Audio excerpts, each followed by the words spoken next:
Hello, today I will cover basic accounting terms.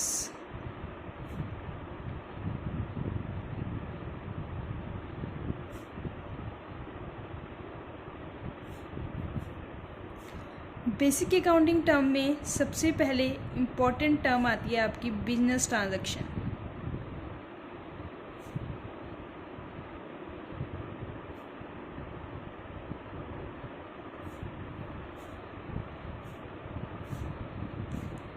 Business transaction क्या होती है? Business transactions means exchange of goods and services between the two parties. Exchange of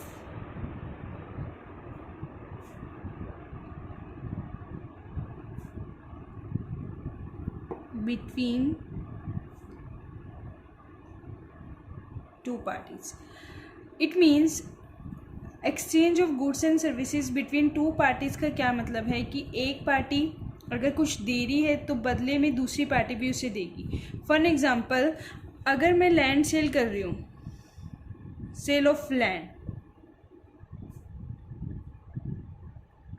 जो ₹2 लाख की है, तो बदले में जो दूसरा पर्सन है वो मुझे एक टर्म मनी देगा जिसकी वैल्यू क्या है, 2 लाख है। मैंने उसको लैंड दी और उसने मुझे बदले में क्या दिया, ₹2 लाख का मनी दिया। सो वो क्या है, आपकी बिजनेस ट्रांजैक्शन। सो ये एक इम्पॉर्टेंट टर्म है। एक इम्पॉर्टेंट बात और भी है, इन अकाउंट्स के बारे में हम पढ़ रहे हैं। अकाउंट्स में वही बिजनेस ट्रांजैक्शन रिकॉर्ड की जाएगी, record of those transactions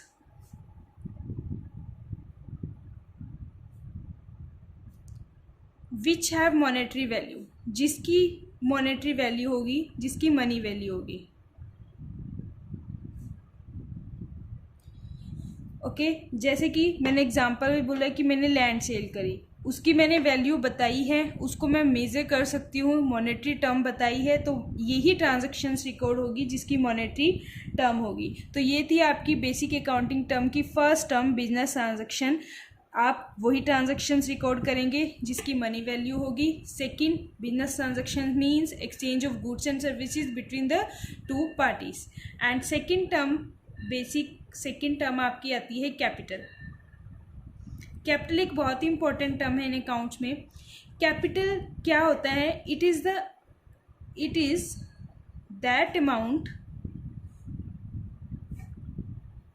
which is invested by the business, which is invested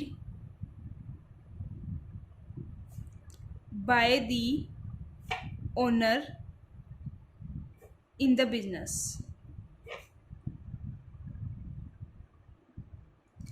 capital होती है, ये एक ऐसी अमाउंट है जो एक ऑनर के द्वारा बिजनेस में इन्वेस्ट की जाती है। अब कोई भी बिजनेस है वो ऐसे ही इस्टेब्लिश नहीं हो जाता, उसके लिए आपको पैसे चाहिए कोई भी बिजनेस बनाने के लिए। तो उस बिजनेस या कोई कंपनी है उसको बनाने के लिए क्या करते हैं, पर्सन पैसे लगाते हैं। तो वो जो पैसे लगाना होता है वही आपकी कैपिटल होती है। और अब कोई पर्सन है ऐसे ही वो फ्री में नहीं लगाएगा कैपिटल किसी भी बिजनेस या कंपनी में, इसके बदले में बिजनेस को उस पर्सन को कुछ देना पड़ता है। तो एक तो वो देगा जितना उसने उसमें लगाया है, जितनी अमाउंट उसने इन्वेस्ट की है, एक तो कंपनी या बिजनेस वो देगी प्लस प्रॉफिट देगी। अगर मैं बोलूँ तो कैपिटल है वो इट इज़ द लाइबिलिटी होती है ऑफ बिजनेस की टुवार्ड्स द ओनर, ओनर के प्रति, ओनर्स के प्रति लाइबिलिटी होती है। सो ये थी आपकी सेकंड टर्म कैपिटल। कैपिटल क्या होता है? एक अमाउंट है जो इन्वेस्टर या फिर ओनर इन्वेस्ट करता है बिजनेस में, और वो जब इन्वेस्ट करता है तो उसी टाइम बिजनेस की एक लाइबिलिटी क्रिएट हो जाती है टुवार्ड्स दी ओनर, ओनर के प्रति, कि वो उसको एक तो वो दे कि जो उसने इन्वेस्ट किया है, प्लस उस पर जो भी प्रॉफिट हुआ है अर्न वो भी रिटर्न करे। एंड थर्ड इम्पॉर्टेंट टर्म जो आती है आपकी वो आती है ड्राइंग। ड्राइंग क्या होता है? Drawing means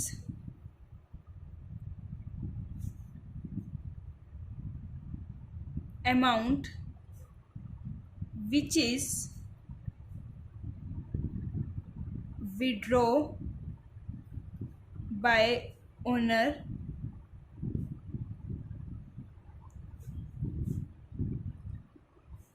which is withdrawn by owner from the business.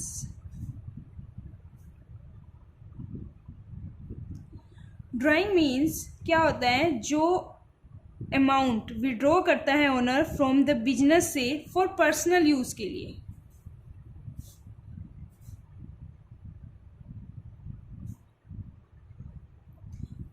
ठीक है, वो होती है आपकी ड्राइंग. पर्सनल यूज मतलब उसका अपना कोई यूज है, जैसे उसने अपने लिए कोई कार खरीदनी है, अपने लिए कुछ लग्जरी आइटम्स खरीदनी है, तो उसके लिए उसको मनी चाहिए. तो वो मनी क्या करता है, जब वो बिजनेस से निकलवाता है तो वो उसी को हम ड्राइंग बोलते हैं.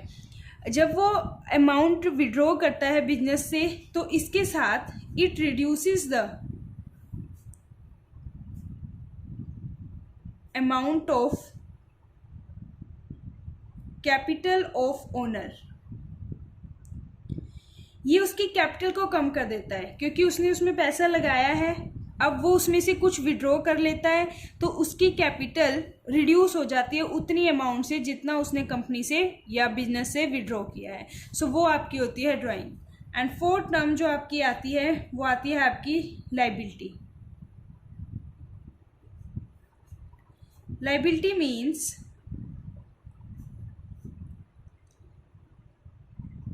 which is payable by the business.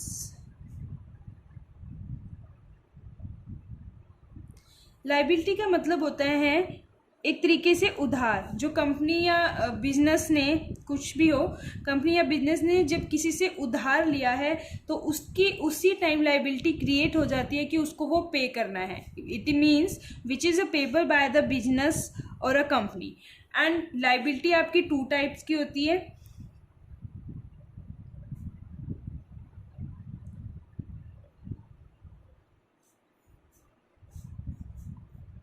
Internal और एक्सटर्नल. इंटरनल मतलब इंटरनल वो चीज़ होती है जो कंपनी के अंदर ही पे करनी है. एक्सटर्नल मतलब जो कंपनी या बिजनेस के बाहर पे करनी है. अब सबसे पहले अभी मैंने बोला था इससे पहले सेकंड टर्म में कैपिटल के बारे में कि एक बिजनेस या कंपनी ऐसे ही इस्टेब्लिश नहीं होता, उसमें कोई पर्सन कुछ लगाता है, पैसे लगाता है, एसेट लेकर आता है, तब जाके वो एक बिजनेस या कंपनी बनती है. तो उसी टाइम बिजनेस की लाइबिलिटी क्रिएट हो जाती है. सो वो लाइबिलिटी जो क्रिएट होती है ओनर के प्रति बिजनेस की, वो आपकी इंटरनल लाइबिलिटी होती है. इट मीन्स ये जो कंपनी होती है इसको पे करना किसको होता है, टुवार्ड्स द ओनर.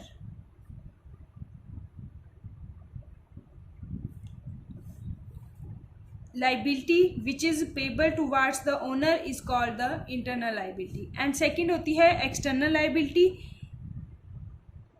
नाम से ही क्लियर है, एक्सटर्नल जो बाहर वाली पार्टी है. तो यहाँ पे जो कंपनी या बिजनेस की लाइबिलिटी है वो किसकी ओर है, टुवार्ड्स द आउटसाइडर्स. ठीक है.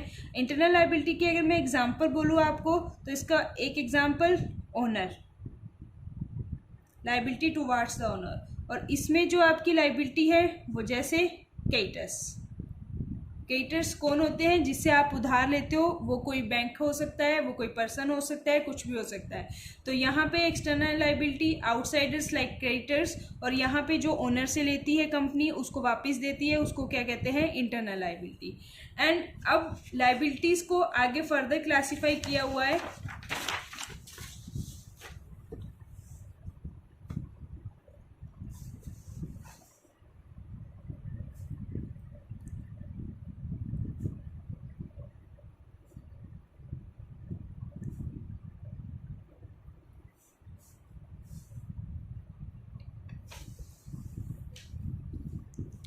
लाइबिलिटीज़ को आगे टू टाइप्स में क्लासिफाई किया गया है.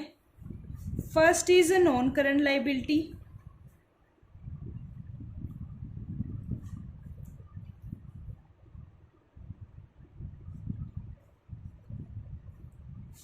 Second is a current liability.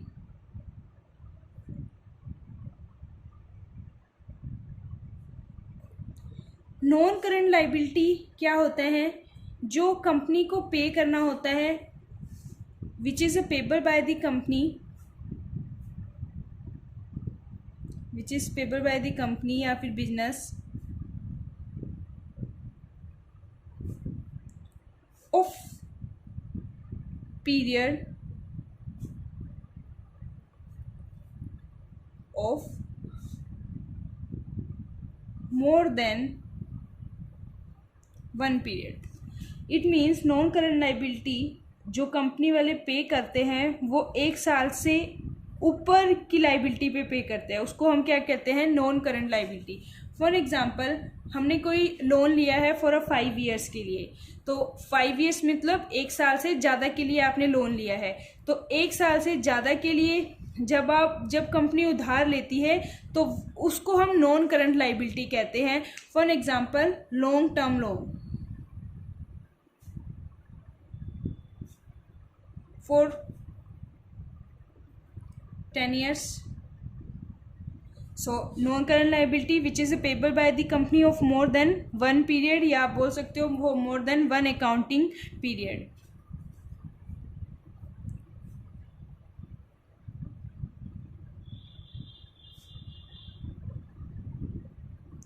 And current liability is the opposite, which is payable by the company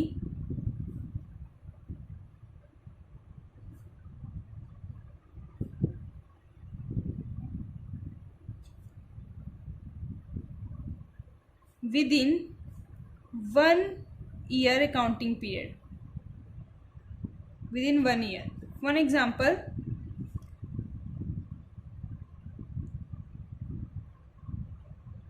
creditors, bills payable. Current liability वो लाइबिलिटी होती है जो कंपनी को पे करनी होती है एक साल के अंदर ही. फॉर एग्जांपल, क्रेडिटर्स, जैसे कि अब आपको पता है कि एक बिजनेस में बिजनेस जो होता है वो कैश और क्रेडिट सिस्टम दोनों बेसिस पे चलता है. तो जो बिजनेसमैन है या कंपनी है वो अपने कस्टमर को क्या करती है, वो जब माल लेकर आती है तो वो उधार पे भी लेके आती है कई बार. तो वो उधार पे लेके आती है, वो मतलब कितना टाइम मांगती है, 1-2 महीने का, 3 महीने का. तो वो उसी एक साल के दौरान के अंदर ही उसको पे करना पड़ता है. उसको आप बोलते हैं current liability, which is payable by the company with in 1 year.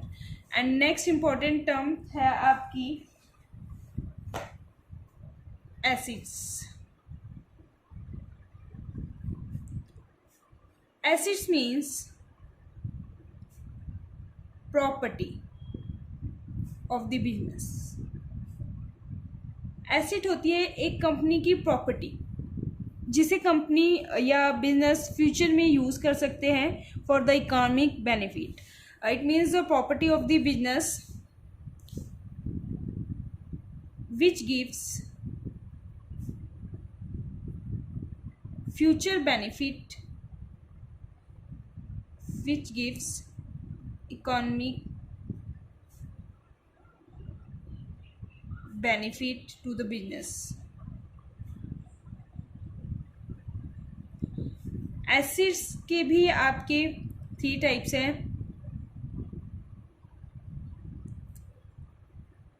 Are of 3 types. Major basis जो बेसिक हैं वो 3 टाइप्स होते हैं इसके. First is non current asset, second is current asset, and last one is fictitious acid.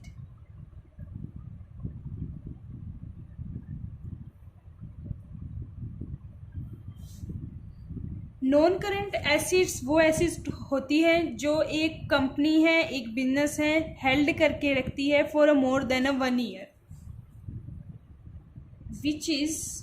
Which are held by company for more than 1 accounting period.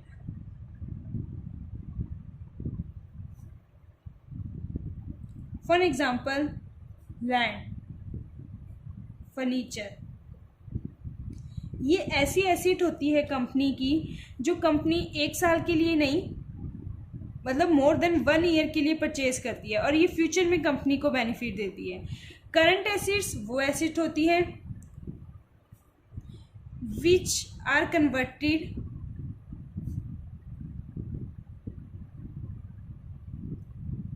Bye company into cash within 1 year.